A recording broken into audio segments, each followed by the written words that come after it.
नमस्ते मेरे प्यारे साथियों। उम्मीद है आपकी रात शांति से बीत रही होगी। और अगर मन थोड़ा भारी हो तो चिंता मत कीजिए, क्योंकि आज की कहानी आपको एक ऐसी जगह ले जाएगी जहां अंधेरों में भी आशा छिपी होती है और एक छोटा सा दीपक पूरे राज्य की किस्मत बदल सकता है। दोस्तों, कभी आपने सोचा है कि एक विशाल और भव्य राजमहल के बीचों बीच एक छोटा सा दीपक इतना महत्वपूर्ण क्यों होता है? क्योंकि जब वो दीपक कांपता है, सिंहासन तक हिल जाता है, और अगर वो दीपक बुझ जाए तो किस्मतें टूट जाती हैं। आज की कहानी उसी दीपक की है, उस दीपक की जिसे लोग कहते हैं राजमहल का आखिरी दीपक। एक कहानी जहां एक राजा अपने दिल के बोझ से लड़ रहा है, एक गरीब अपनी भूख से, और किस्मत दोनों को एक ही जगह ले आती हैं, एक ऐसे मोड़ पर जो पूरे राज्य की दिशा बदल देगा। तो दोस्तों, अगर आपको रात में सुनने वाली धीमी, रहस्यमयी और दिल छू लेने वाली कहानियां पसंद हैं, तो भाई वीडियो को लाइक कर देना और चैनल सब्सक्राइब कर लेना, ताकि हर रात एक नई कहानी से आपकी नींद और भी सुकून भरी बने। और एक बात, आप किस सिटी से ये कहानी सुन रहे हैं, कमेंट में जरूर बताना। आपके शहर का नाम पढ़कर हर कहानी को नरेट करते समय एक अलग ही अपनापन महसूस होता है। तो चलिए, अब आंखें हल्की बंद कीजिए, गहरी सांस लीजिए और मेरे साथ चलिए उस राजमहल की ओर, जहां आज एक दीपक कुछ बड़ा बताने वाला है। अब शुरू होती है कहानी, राजमहल की छाया और गरीब की रोशनी। रात की हवा में अजीब सी शांति थी। पूरा राज्य सो चुका था। बस राजमहल के सबसे ऊंचे बरामदे पर एक अकेला दीपक जल रहा था, कमजोर, थरथराती रुई लौ, जैसे अपनी आखिरी सांसें गिन रहा हो। उस महल का नाम था अमर्त्यगढ़, एक ऐसा राज्य जहां दीवारें भी सदियों के राज समेटे थीं। और आज उन्हीं दीवारों के बीच राजा महावीर सिंह खड़े थे, अपनी सोचों के तूफान में डूबे हुए। उस दीपक को देखते हुए राजा ने धीरे से कहा, "यह हर रात आखिर तक क्यों जलता है और आज इतना कांप क्यों रहा है?" उनके सबसे पुराने सेवक रघुनाथ बोले, "महाराज, ये आखिरी दीपक राज परंपरा का प्रतीक है। जब तक ये दीपक जलता है, राज्य सुरक्षित माना जाता है, पर जब ये कांपता है तो कोई अनहोनी करीब होती है।" राजा की आंखों में चिंता उतर आई। उन्होंने धीमी आवाज में कहा, "रघुनाथ, मुझे लगता है कि राज्य में कुछ ऐसा हो रहा है जिसकी भनक भी हमें नहीं लगी।" उसी समय राजकुमार आर्यमान वहां पहुंचे। उनकी आंखों में भी पिता जैसी बेचैनी झलक रही थी। "पिताजी, आप चिंतित दिखते हैं," राजा ने दीपक की ओर देखते हुए कहा। "आर्यमान, अगर ये दीपक कभी बुझ गया तो राज्य पर एक ऐसा संकट आएगा जिसे कोई रोक नहीं सकेगा।" आर्यमान चौंक गए। "क्या इतना गंभीर संकेत है ये दीपक?" राजा ने सिर हिलाया, "और मुझे डर है कि यह बदलाव अच्छी खबर नहीं लाएगा।" उधर महल से दूर एक गरीब झोंपड़ी में, मिट्टी की झोंपड़ी में भूखे बैठा था धवल। उसकी पत्नी सीता और छोटा बेटा कृष्णु आज तीसरी रात बिना भोजन के सोने जा रहे थे। कृष्णु ने धीरे से पूछा, "बा, राजा के महल में आज दावत होगी ना? शायद हमारे लिए भी कुछ बच जाए।" धवल ने कड़वाहट से हंसते हुए कहा, "बेटा, महल की दावतों में गरीबों की भूख का हिस्सा नहीं होता।" सीता बोली, "हम राजा के पास क्यों नहीं जाते? शायद वो सुन ले।" धवल ने सिर हिलाया, "राजा तक पहुंचना आसान नहीं सीता। गरीब की बात महल की चौखट तक जाते ही दम तोड़ देती है। लेकिन उसी रात किस्मत ने दस्तक दी।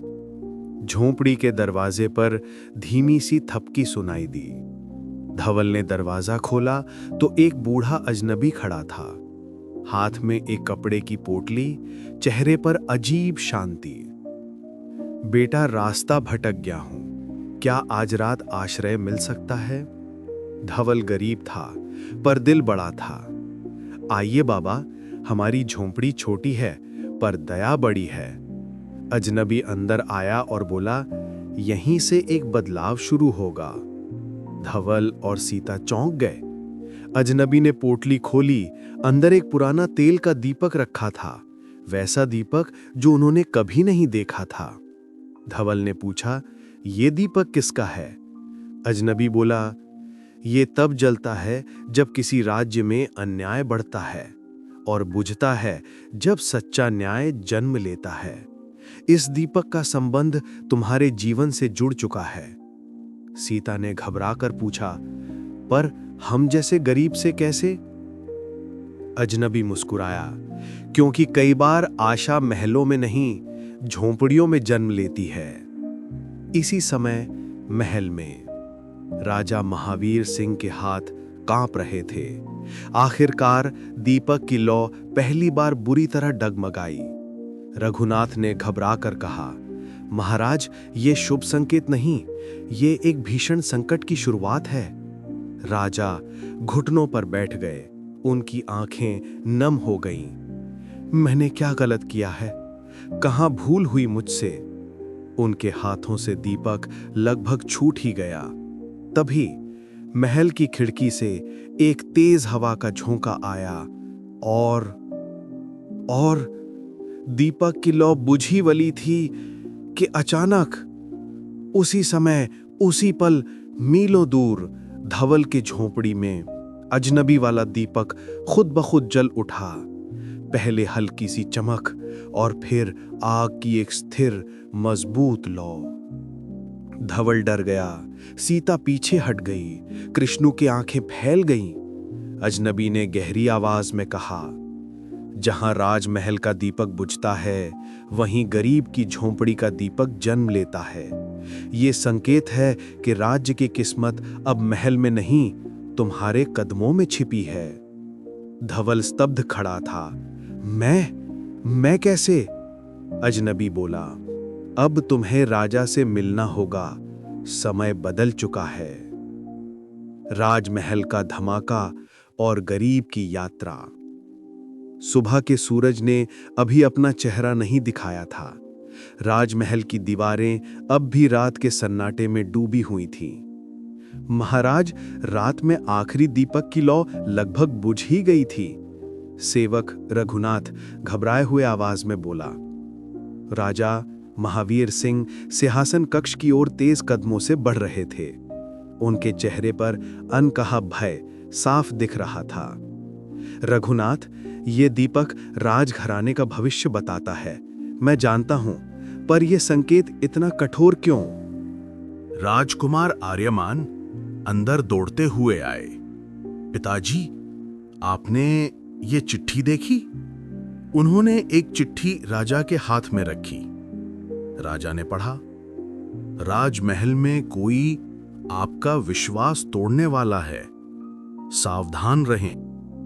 राजा का गला सूख गया। आर्यमान, ये कौन कर सकता है? कमरे में गहरी चुप्पी छा गई। उधर महल से बहुत दूर धवल की झोंपड़ी में वो अजनबी चमत्कार जैसा दीपक पकड़े बैठा था। धवल, सीता और कृष्णु उसे देख रहे थे, जैसे कोई ऐसी ताकत सामने हो जो समझ से परे हो। अजनबी ने कहा, राजमहल में जो दीपक बुझले वाला था, उसका दूसरा हिस्सा यहां तक पहुंच गया है। धवल फुसफुसाया, इसका मतलब महल में संकट है? अजनबी की आवाज भारी थी। संकट सिर्फ महल पर नहीं, उस राजा पर भी है जो अपने ही लोगों पर भरोसा नहीं कर पा रहा। धवल के कदम पीछे हट गए। बाबा, मैं तो एक गरीब आदमी हूं, राजा से मिलने की ताकत मेरे पास कैसे होगी? अजनबी मुस्कुराया। कभी कभी गरीबों की सच्चाई ही साम्राज्य की सबसे मजबूत दीवार होती है। तुम्हें जाना ही होगा धवल, सीता ने डरते हुए कहा। लेकिन राजमहल बहुत दूर है, रास्ता खतरनाक है, अजनबी बोला।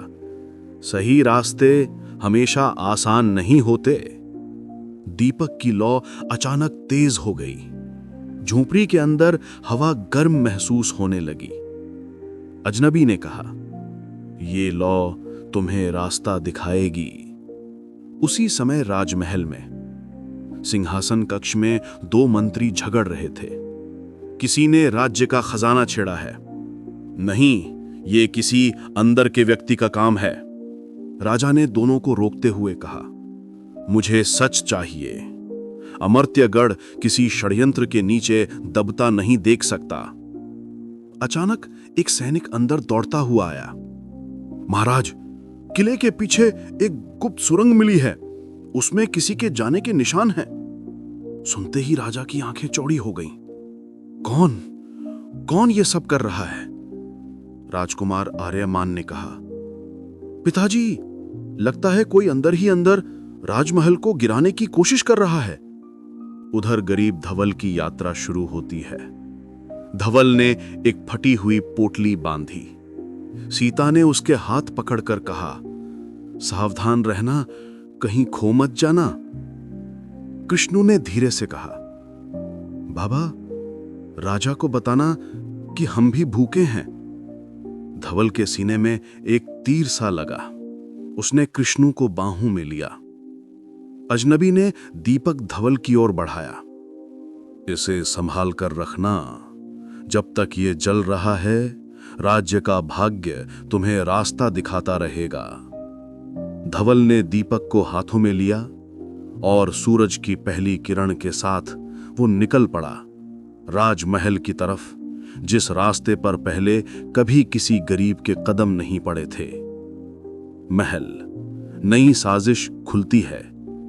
राजा महावीर सिंह सेना प्रमुखों को आदेश दे रहे थे, हर कमरे की तलाशी लो।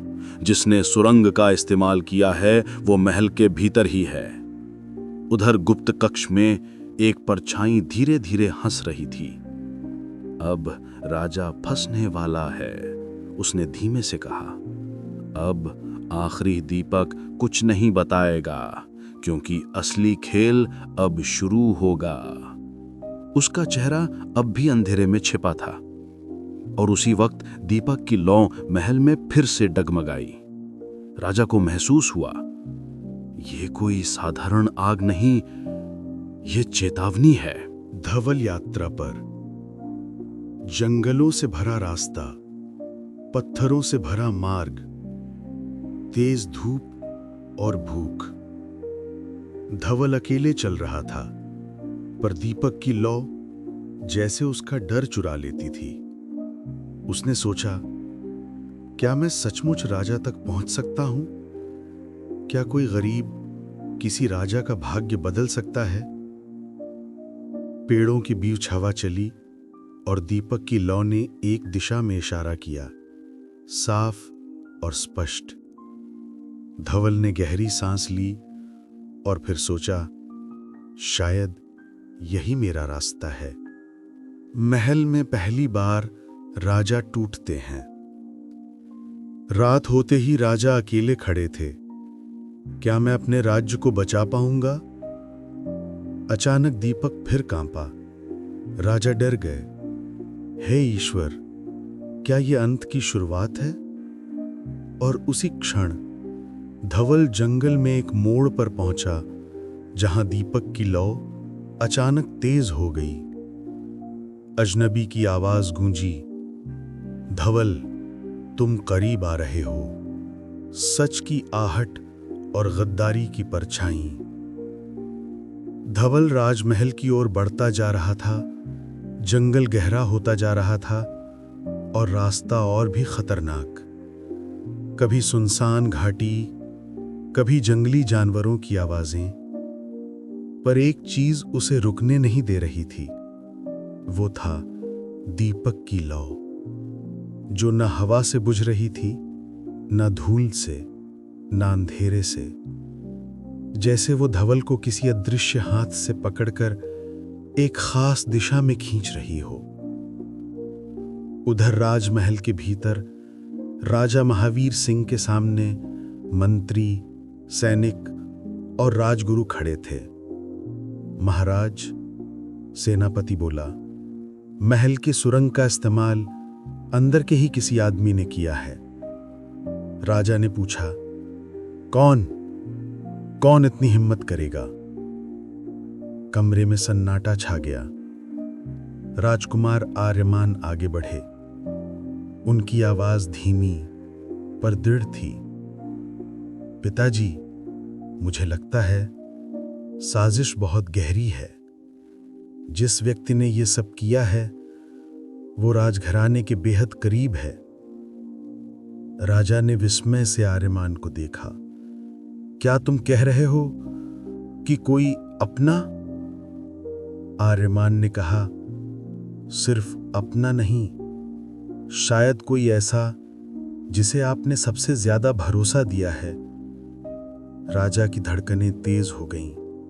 उसी समय महल के गुप्त कक्ष में अंधेरे में खड़ा वो रहस्यमयी व्यक्ति एक जलती मशाल के सामने अपना चेहरा दिखाता है। वो था राजमंत्री कालनाथ, एक आदमी जिसका चेहरा जनता के सामने नम्रता और विश्वास से भरा था, पर दिल के अंदर ईर्ष्या और लालच का तूफान। कालनाथ बुदबुदाया, राजा महावीर, तुम्हें नहीं पता कि राज्य अब मेरा होगा। तुम्हारा समय खत्म होने वाला है। उसने आगे कहा, राजमहल का दीपक कांप गया है। अब उसे बुझना ही होगा, क्योंकि जब दीपक बुझता है राजा भी बुझ जाते हैं। उसके चेहरे पर भय और पागलपन की मिलीजुली हंसी थी। उधर धवल की यात्रा गहरी होती जा रही थी। रास्ता और कठिन होता गया। कांटेदार झाड़ियां, घने जंगल, अंधेरा और हवा का तेज शोर। वो हर कदम पर खुद से लड़ रहा था। मैं राजा के सामने क्या कहूंगा? क्या वो मुझे मिलने भी देंगे? अचानक दीपक की लौ तेज चमकी। क्या ये संकेत है? धवल ने सोचा। जैसे ही वो आगे बढ़ा, एक झाड़ी के पीछे से 3 अनजान आदमी निकल आए, चाकू लिए हुए। उनकी आंखों में भूख और लालच। ओए, ये गरीब कहां जा रहा है? एक ने कहा। दूसरा बोला, इसके हाथ में तो कीमती दीपक दिख रहा है, यह तो हमारा हो सकता है। धवल डर गया। वह पीछे हटने ही वाला था कि दीपक की लौ अचानक ऐसी चमकी कि उन आदमियों के चेहरे पर चमक पड़ गई। वे आंखें मिचमिचाने लगे। इसी मौके का फायदा लेकर धवल दौड़ पड़ा। वह दौड़ता रहा जब तक कि उसे वो आवाज सुनाई न दी, एक छोटी नदी की हल्की ध्वनि। थक कर वह नदी के किनारे बैठ गया। दिल जोर से धड़क रहा था, कपड़ों पर धूल और पसीना। उसने दीपक को अपनी गोद में लिया और कहा, तुम मुझे बचाते जा रहे हो, पर क्या राजा मेरी बात सुनेंगे भी? दीपक की लौ अचानक शांत हो गई, जैसे जवाब में बोली हो, हां, आगे बढ़ो। उधर राजमहल, राजा महावीर सिंह सिंहासन पर बैठे थे, लेकिन मन में तूफान चल रहा था। कौन है वो जो मुझे धोखा दे रहा है? राजा ने सोचा। रघुनाथ धीमे स्वर में बोले, महाराज, शायद ये समय है राज्य के असल चेहरों को देखने का। अचानक सिंहासन कक्ष की आग तेजी से भड़क उठी। राजा चौंक गए। ये क्या? दीपक, जो रात में लगभग बुझ गया था, उसकी लौ फिर कांपने लगी थी। आर्यमान ने कहा, पिताजी, ये दीपक चेतावनी है। कोई बहुत गंभीर घटना होने वाली है। जंगल में धवल को कोई पीछा करता दिखा। धवल को कोई आहट सुनाई दी। वह तेजी से मुड़ा। पेड़ों की परछाइयों में कोई छुपा हुआ था। वो अजनबी आवाज आई, लेकिन ये आवाज पहले वाले डाकुओं जैसी नहीं थी। ये आवाज धीमी, भारी और गहरी थी। धवल। धवल की रूह कांप गई। कौन कौन है वहां? छाया से वही बूढ़ा अजनबी बाहर आया जिसने झोपड़ी में उसे दीपक दिया था। धवल हक्का बक्का रह गया। बाबा, आप यहां कैसे? अजनबी बोला, मैं यहीं था धवल, जंगल में, नजदीक, और अब तुम उस जगह पर पहुंचने वाले हो जहां सच्चाई की पहली दीवार टूटेगी। धवल बोला, मैं तो बस राजा से मिलना चाहता हूं। अजनबी मुस्कुराया, तुम राजा को मिलोगे, पर उससे पहले तुम्हें उस विश्वासघात को देखना होगा जो इस राज्य को नष्ट कर देगा। धवल डर गया। कैसा विश्वासघात? अजनबी ने इशारा किया, मेरे साथ चलो। धवल उसके पीछे चला। कुछ दूर जाकर उन्होंने महल की दूर की दीवारें देखीं और फिर अचानक उन्होंने देखा महल के पीछे की ओर एक परछाई गुप्त सुरंग के भीतर जा रही है। धवल ने पूछा, ये कौन है? अजनबी बोला, जिसे तुम ढूंढ रहे हो नहीं, जिससे तुम्हें बचना है, वो यही है। धवल घबरा गया। मतलब महल में गद्दारी हो रही है? अजनबी ने गंभीर आवाज में कहा, हां धवल, और ये सिर्फ महल का संकट नहीं, ये राजा के जीवन का संकट है। राजा महावीर सिंह को एक झटका लगने वाला था। सैनिकों ने रिपोर्ट लाई, महाराज, सुरंग पर ताजा निशान मिले हैं, और ये निशान किसी ऐसे व्यक्ति के हैं जो महल में ऊंचे पद पर है। राजा का दिल गिर गया। कौन ऐसा कर सकता है? और तभी कालनाथ ने महल में प्रवेश किया, चेहरे पर हद से ज्यादा चिंता। महाराज, कोई भारी षड्यंत्र रचा जा रहा है, वो चिल्लाया। राजा ने उसकी तरफ देखा, पर इस बार उनकी आंखों में शक था। आर्यमान ने कहा, महाराज, क्या आपने कभी सोचा है कि खतरा बाहर से नहीं, अंदर से आता है? राजा चुप थे। दीपक फिर कांपा। लौ अचानक एकदम छोटी हो गई, जैसे कह रही हो, समय आ गया। जंगल में धवल ने एक ऐसा दृश्य देखा जो उसकी आत्मा हिला गया। अजनबी ने उसे एक चट्टान के पास रोका। धवल, नीचे देखो। धवल नीचे झुका। उसने देखा सुरंग का वो रहस्यमयी व्यक्ति खजाने वाले कक्ष की ओर बढ़ रहा था। धवल डर गया। ये तो राज्य का विनाश है। अजनबी बोला, और अब तुम्हें राजा तक पहुंचना होगा। धवल की आंखों में दृढ़ता आ गई। मैं जाऊंगा, चाहे मेरी जान चली जाए। दीपक चमका, जैसे उसकी हिम्मत को आशीर्वाद दे रहा हो। और उसी समय महल में राजा को अचानक चक्कर आया। उन्होंने सिंहासन पकड़ लिया। मुझे कुछ हो रहा है। रघुनाथ चौंके। महाराज, कालनाथ ने अपने मन में कहा, यही समय है। दीपक की लौ तेजी से कांपी और महल में हवा ठंडी हो गई। अंतिम दीपक का सच और राज्य का पुनर्जन्म। धवल तेज कदमों से महल की ओर बढ़ रहा था। उसकी सांसें भारी थीं, पैर कांप रहे थे, लेकिन दीपक की लौ अभी भी स्थिर थी, जैसे कह रही हो, डर मत, तुम सही रास्ते पर हो। महल के द्वार पर सैनिकों ने उसे रोका। रुक जा, कौन है तू? धवल ने कांपती आवाज में कहा, मुझे राजा से मिलना है, अभी, तुरंत। सैनिक हंस पड़े। राजा से? तू, एक गरीब? तभी अचानक दीपक की लौ तेज चमक उठी। सैनिकों के चेहरे पर तेज रोशनी पड़ गई। वे घबरा गए। ये कैसी रोशनी है? उसी वक्त राजकुमार आर्यमान द्वार पर पहुंचे। उन्होंने धवल को देखा, थका हुआ, पसीने से भरा, पर आंखों में एक अजीब सच्चाई। आर्यमान ने पूछा, तुम कौन हो? और ये दीपक? धवल ने गहरी सांस ली। मैं वही आदमी हूं जिसकी झोपड़ी में ये दीपक खुद जल उठा था, और ये दीपक मुझे महल तक लेकर आया है।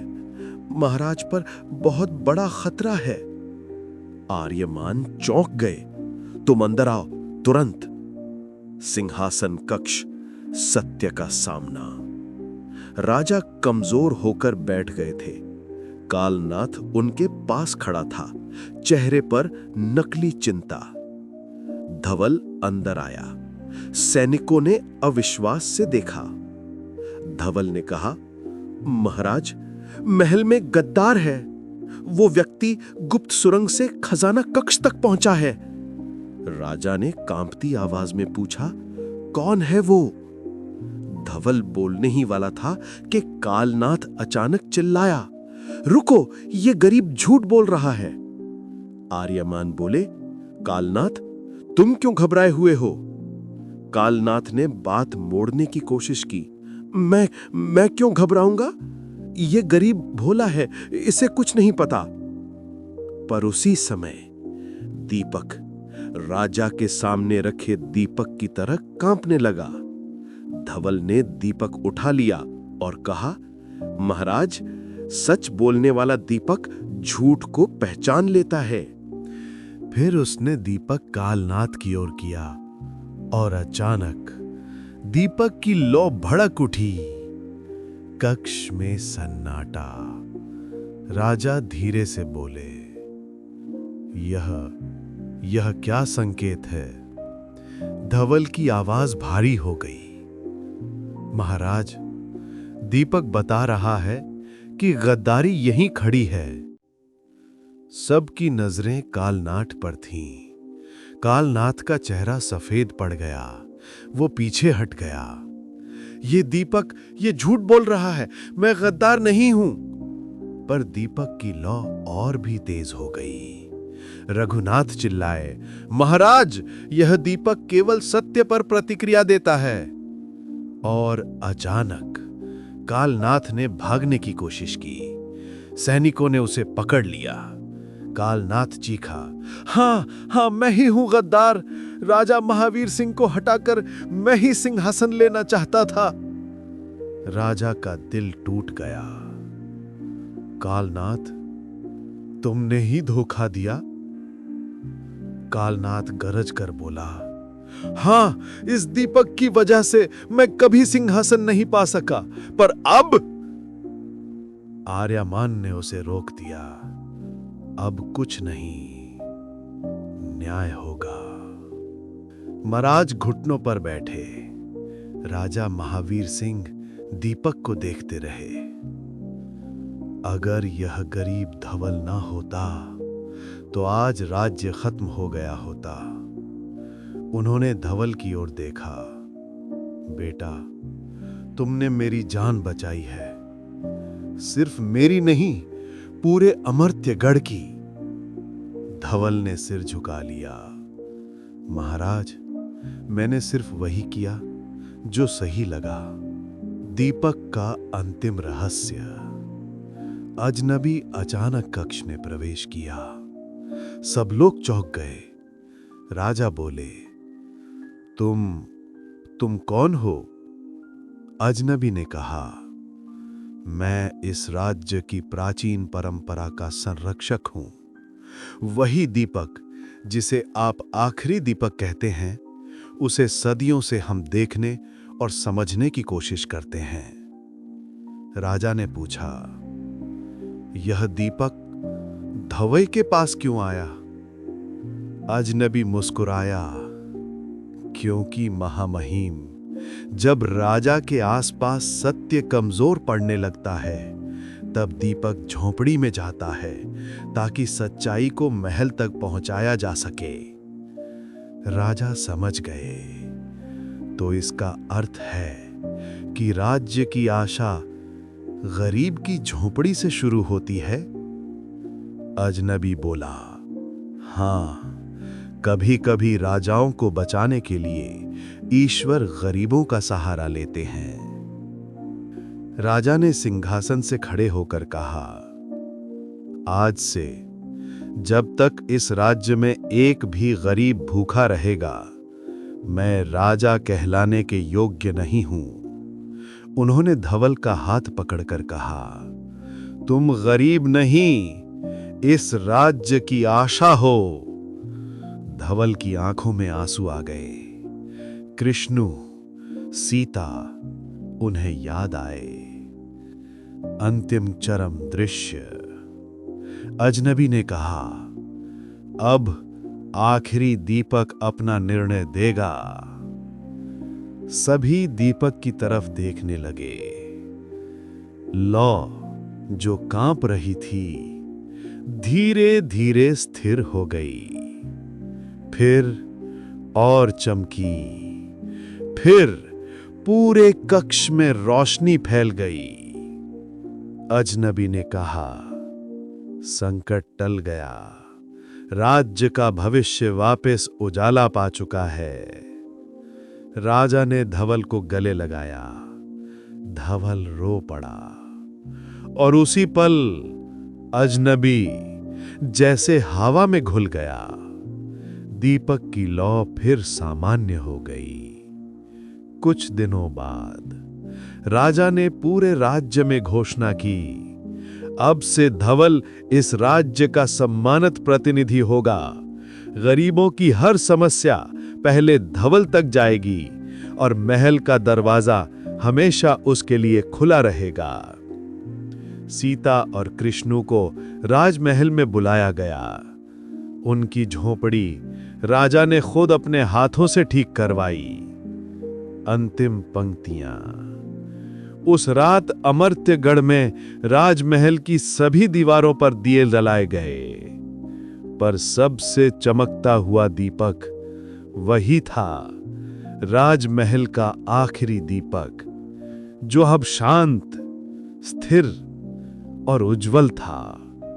जैसे कह रहा हो कि जब गरीब की सच्चाई और राजा की विनम्रता मिल जाए, तो राज्य का भविष्य हमेशा उजाला ही होता है।